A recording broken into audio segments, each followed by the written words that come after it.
Way up. कहानी की शुरुआत में हमें एवा को दिखाया जाता है जो अपने बॉडीगार्ड के साथ एयरपोर्ट पर आती है। वो एक बहुत बड़े पॉलिटिशियन की बेटी है। एयरपोर्ट पर वो अपने बॉयफ्रेंड जेड और अपने फ्रेंड कायल से मिलती है।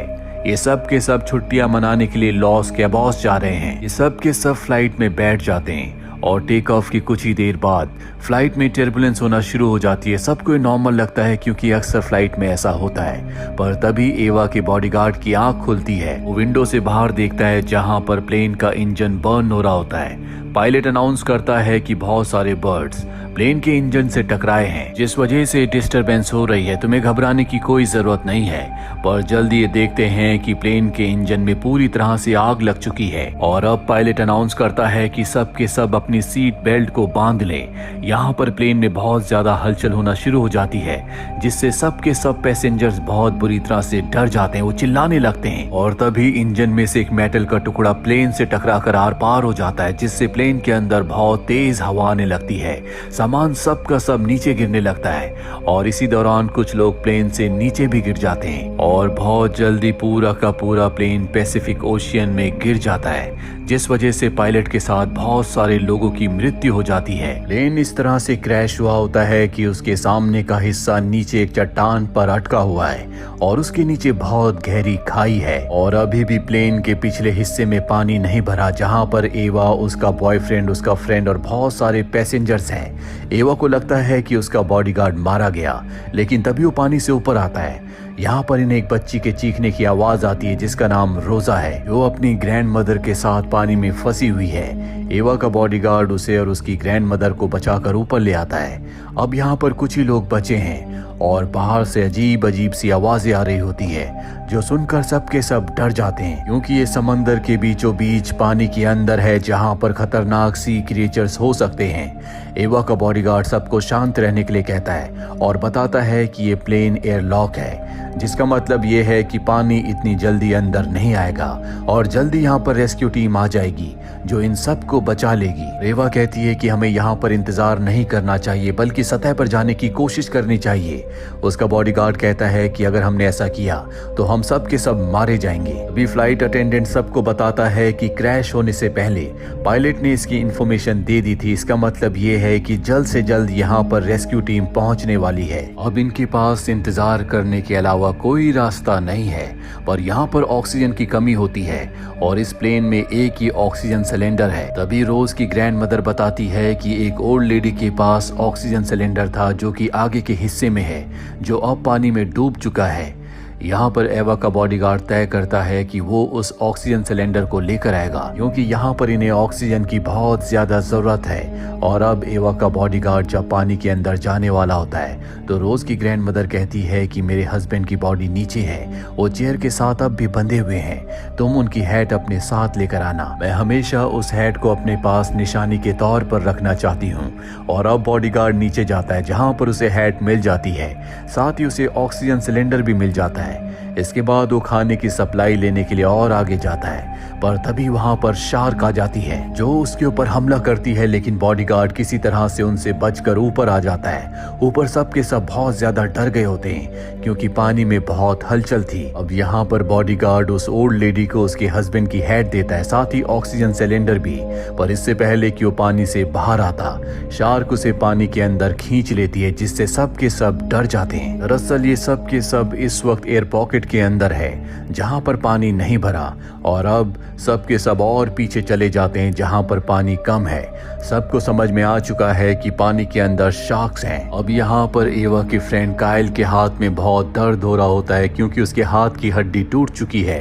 रोज की ग्रैंड मदर बताती है कि मैं एक नर्स हूँ, जिसके बाद वो उसके हाथ में इस तरह से पट्टी बांध देती है कि उसका दर्द कम हो जाता है। वही समंदर के ऊपर हमें हेलीकॉप्टर को दिखाया जाता है।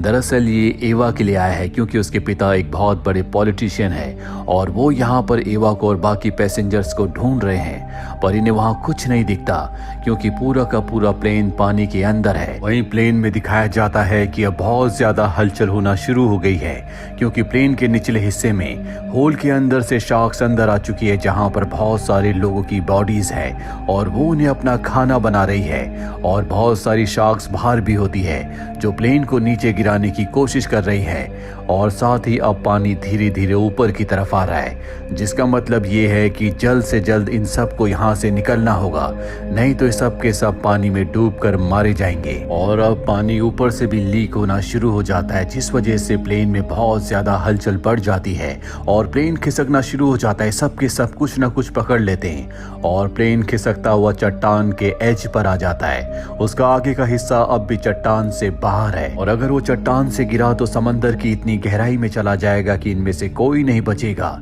इसीलिए सब के सब तय करते हैं कि अब इन सब को यहाँ से किसी भी हालत में निकलना होगा। और इनके सामने सबसे बड़ा चैलेंज शार्क्स है, जिन्हें डिस्ट्रैक्ट करके इन्हें ऊपर जाना होगा। रोज बताती है कि हमें स्कूल में बताया गया था कि शार्क्स को बबल्स बिल्कुल पसंद नहीं है। अगर इनके चारों तरफ बबल्स होंगे तो शार्क्स इनके आसपास नहीं आएगी। कायल यहाँ पर सबको बताता है कि मैंने प्लेन में कुछ ऐसे पैसेंजर्स को देखा था जिनके पास स्कूबा का सामान था, यानी कि वो स्कूबा डाइविंग के लिए जा रहे थे और अगर हमें वो सामान मिल जाए तो हम आसानी से ऊपर जा सकते हैं। और एवा का बॉयफ्रेंड कहता है कि हम में से अब कोई नहीं बचेगा, जल्दी हम सब मारे जाने वाले हैं। ये सुनकर एवा डर जाती है और खुद को वॉशरूम में लॉक कर लेती है और जल्दी वो अपने इमोशंस को कंट्रोल करके बाहर आती है। वहीं हमें पानी की सतह के ऊपर हेलीकॉप्टर को दिखाया जाता है जो वापस जा रहा होता है, पर तभी उन्हें प्लेन का कुछ सामान पानी में तैरता हुआ दिखता है, जिससे वो समझ जाते हैं कि प्लेन यहीं पर डूबा है। इसीलिए दो डाइवर्स पानी में कूद जाते हैं और जब वो नीचे आते हैं तो उन्हें प्लेन मिल जाता है। दोनों में से एक डाइवर प्लेन के अंदर आ जाता है और दूसरा प्लेन के बाहर विंडो से बाकी पैसेंजर्स को देख रहा होता है और इशारे से उन्हें समझा रहा होता है कि तुम चिंता मत करो, सब ठीक हो जाएगा, हम तुम सबको बचा लेंगे। सभी पैसेंजर्स उसे वहां से हटने के लिए कहते हैं क्योंकि बाहर शार्क है, पर वो उनकी बात नहीं समझ पाता और तभी एक शार्क आती है और उसे अपने साथ ले जाती है। इसके बाद इन्हें एक और चीख की आवाज आती है और ये समझ जाते हैं कि दूसरा डाइवर भी मारा गया। और अब यहाँ पर एवा का बॉयफ्रेंड कहता है कि अगर हमें इनका ऑक्सीजन सिलेंडर और इनका सामान मिल जाए तो हम यहाँ से बाहर निकल सकते हैं। वो देखता है कि प्लेन के निचले हिस्से में उनका सामान है, पर वहाँ जाना बहुत ही खतरनाक है। वो सीट के ऊपर से देखता है कि पानी में कोई हलचल नहीं है, जिसका मतलब ये है कि वहाँ पर शार्क नहीं है। तभी उसका पैर स्लिप हो जाता है, वो पानी में गिर जाता है, जिससे एवा बहुत ज्यादा पैनिक हो जाती है। वो जोर जोर से चिल्लाने लगती है, पर अगले पल उसका बॉयफ्रेंड बाहर आ जाता है। वो हंसने लगता है, दरअसल वो सबके साथ मजाक कर रहा था। इस बात से एवा को बहुत गुस्सा आता है और तभी एक शार्क आती है जो उसका पैर खींचकर अपने साथ ले जा रही होती है, लेकिन एवा और कायल उसे पकड़ लेते हैं। इसी तरह से वो उसे ऊपर तो खींच लेते हैं, लेकिन उसका पैर टूट चुका है, उसके पैर में बहुत दर्द हो रहा है। इसीलिए रोज की ग्रैंड मदर जो कि एक नर्स है, उसके पैर पर बेल्ट बांधकर खून को रोकती है। और अब यहाँ पर फ्लाइट अटेंडेंट बताता है कि स्टोरेज रूम में डाइवर्स का कुछ सामान है, अगर हम उस सामान को ले आए तो हम यहाँ से निकल सकते हैं। इसीलिए एवा खुद वहां जाने का फैसला करती है। फ्लाइट अटेंडेंट पीछे का डोर खोलता और फ्लेयर जलाता है, जिससे वहां रोशनी होती है। एवा उस रास्ते से वहां पहुंच जाती है जहां पर डाइवर्स का सामान है। वो डाइवर्स का सामान ऊपर लेकर आ रही होती है कि तभी एक ऑक्टोपस उसके ऊपर हमला कर देता है और अब फ्लेयर भी बुझ चुकी है, जिससे पूरी तरह से अंधेरा हो जाता है। ऊपर सब के सब डर जाते हैं। फ्लाइट अटेंडेंट तय करता है कि वो नीचे जाएगा, पर इससे पहले कि वो नीचे जाता, एवा बैग लेकर ऊपर आ जाती है जिसके अंदर 4 डाइविंग सूट्स और मास्क होते हैं। यहाँ प्लेन में बहुत हलचल हो रही होती है। साथ ही एवा देखती है कि उसका बॉयफ्रेंड अब इस दुनिया में नहीं रहा, जो देखकर वो पूरी तरह से टूट जाती है।